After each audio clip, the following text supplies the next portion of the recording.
If you ever thought about growing orchids but you felt intimidated, there's no reason to be. With mass production techniques these days, orchids are readily available and remarkably inexpensive, and they're exquisitely beautiful. Now, there are lots of different kinds of orchids available, and different kinds of orchids require different care. So when you purchase an orchid, it's very important that you look for a tag that has the name of the orchid on it. That's going to be your key to looking up information on how to properly take care of it.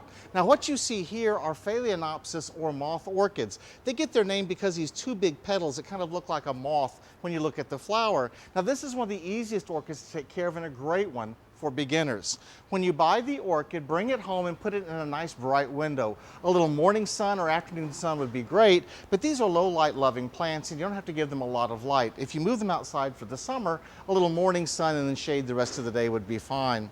When it comes to watering orchids, they are unique. These plants live up in trees, not in the ground, so they're not potted up in potting soil or potting mix. They're in a special orchid bark mix, and that requires some special attention to proper watering. Now notice these roots are right out in the open air. That's because these roots are used to being in the open air, just miss them occasionally. To water these orchids properly, you want to take the plant all the way over to a sink, turn the water on tepid. If it's in two pots, notice this is in a pot inside of a pot, take the inner pot out, water it thoroughly, let it drain, put it back in its pot and then put it back in the windowsill. And do this about once a week and your orchid will stay happy. So think about planting and growing some orchids available at your local nurseries and garden centers that make a beautiful indoor plant.